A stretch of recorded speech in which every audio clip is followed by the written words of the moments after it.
Well, I think we tackled better than a lot of times last year. Of course, as a coach, there's never a day where where it's what you want, uh, but you can accept it.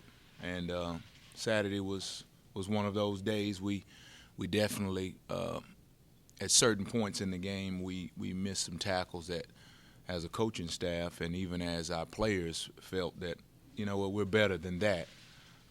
So, like the offense will say, they left some yards on the table. Well, we'll say that we gave them some yards that we could have definitely had the opportunity to take away had we tackled better. At the end of the first quarter, you had a 17-0 lead. What did that pitching a shutout in the first quarter? What did that do for the confidence of your guys going forward? Well, of course it feels good, but what we continue as a staff to try to get our defensive guys to understand is that one quarter does not make a game. Neither does one series, neither does one half. So the mentality, the attitude that we have to keep pushing, and I think with college kids sometimes it's nearly impossible, because you see games all the time. They'll start one way, but then all of a sudden there's a sudden shift, a sudden turn. So throughout that game, starting with the first quarter when we had a good lead, as a staff, it was continuously pushing to get our guys to understand that it's one play at a time. And the thing you did on the first play and the second play, you have to keep doing them, or they'll gain and the offense will get yards and points on you quickly.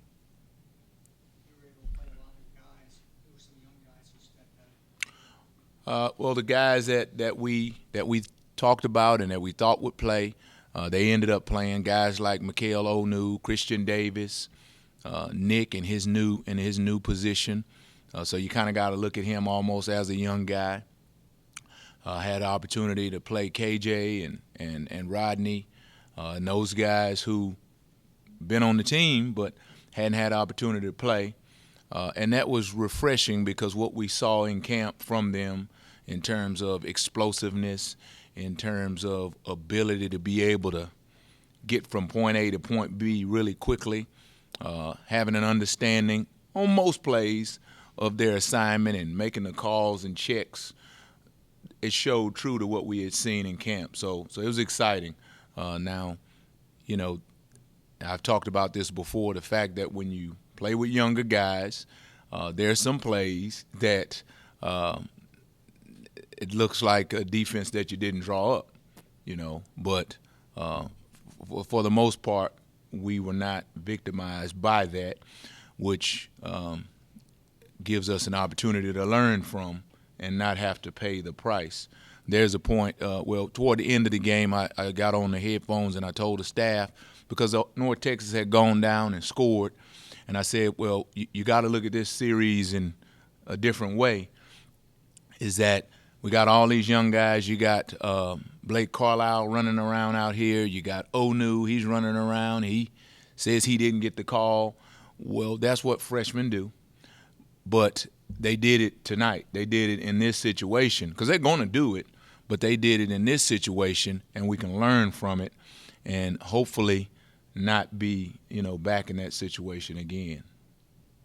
One of the guys that Coach Morris mentioned was Michael Badajoe, who one of your smallest, if not your smallest, defensive linemen. Was there any hesitation to kick him into the lineup this early rather than maybe letting him grow for a year? Well, one of the things that, as a staff, that we talked about as we talked through the personnel is that once we decided that we're going to pull a trigger on a guy, that we're going down the road with him, and we're going to have to give him as many reps as we can. And, sometimes, like I was talking earlier, you get into that situation, you hold your breath, but it'll pay dividends down the road. So with Badajoe being the smallest and not being, as experienced as some of the other guys, he has incredible pop. He's a highly intelligent young man. It's important to him. He plays hard, and when you can get that in a freshman, sometimes you're going to have to early on. You're going to have to take some lumps with his inexperience, with him not fully understanding things, but over the course of time, if it's important to him like it is to him, you're going to get a really good player, and I think that's what we're going to get with Michael. Coach, you mentioned those 3 interceptions you guys had. Was a third of what you had last year. What do you think was a kind of a factor in that? Is it something that you want to do as far as be aggressive, or is guys playing hard? Well, I think guys, it's something that we really emphasize this fall camp, and as a staff, we are continuing to find ways to keep growing that.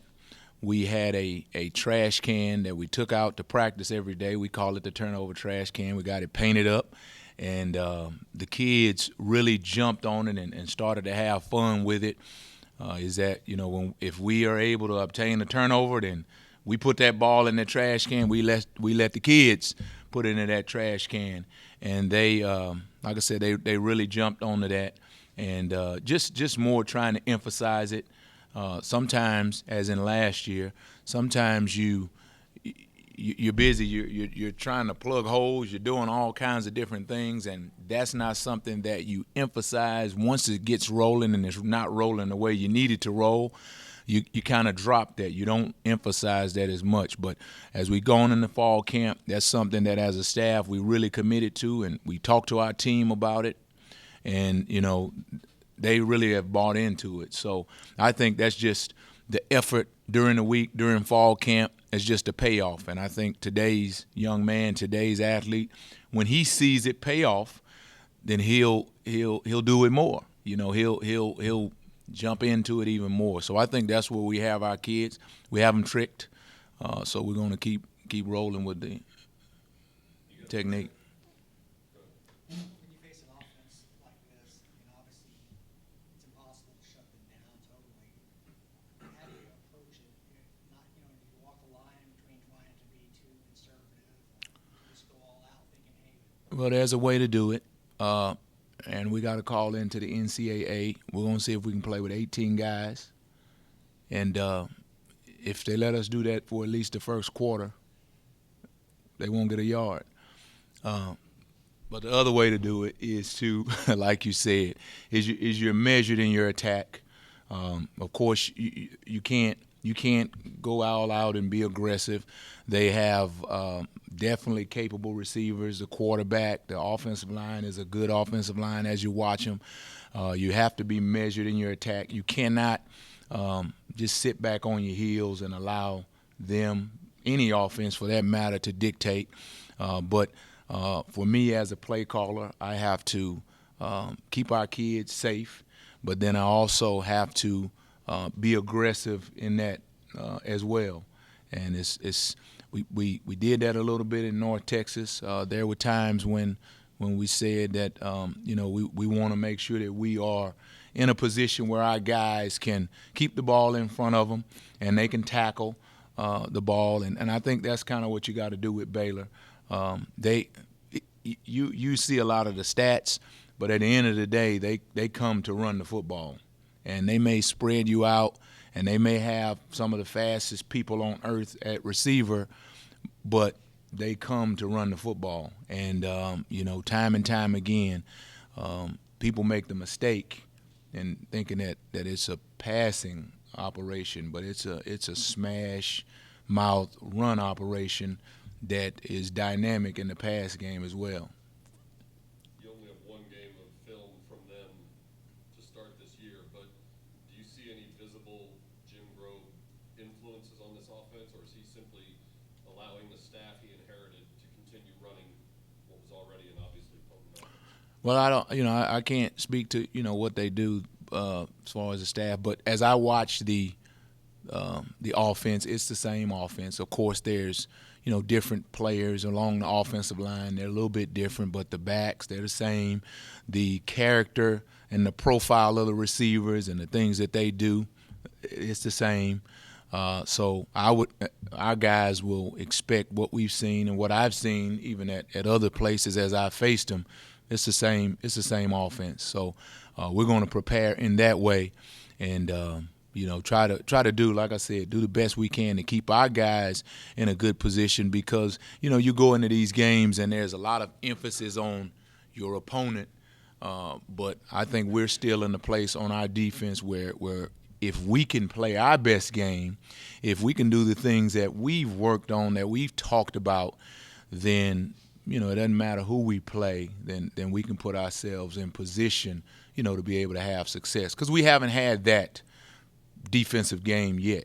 And that's the challenge that we put on our guys. And Coach Morris, I'm sure, will continue to tell our team is that this is a one-day-at-a-time process where we're going to go out today and we're going to try to be 1-0. We're 1-0 in the record books. We're going to try to be 1-0 in our meetings, 1-0 at practice. And that just simply means taking care of the things that we can control, focusing on the things that we have at hand, trying to get better with the things that we've talked about in our plan.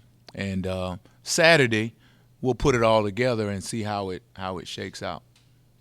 You got 3.5 sacks the other day from Justin Lawler. How much of that was a result of the schemes and stunts that your defensive front used, and how much was simply individual effort in beating the guy in front of him? Of course, it was the schemes in the fronts. It was the stuff I drew up. Didn't you see me on the sidelines? I was kind of drawing it up, and he was going out there doing it exact. Now, the times when he might have missed a tackle, I drew it up a different way, right? And he didn't do it like I drew it up. But like I said before, when we talked about Lawler, he is one of the hardest working young men on our team. So when he has success, schemes, whatever, I mean, it's the players. The players make the scheme. And Lawler made us look really good as coaches. When they do well, it's them. And when they don't do it the right way, it's us. And that's just the way it is. That's the way it always will be. But I would expect no different from guys like Lawler because, like I said, he's here at 5 a.m. and he's got his uniform on and he's doing things that the average football player in college today is not doing. So when you do that, you get 3.5 sacks. We need to video him and let our whole team see, watch what he's doing. A day in the life of Justin Lawler. Anything else for Coach Malone? Thanks, guys.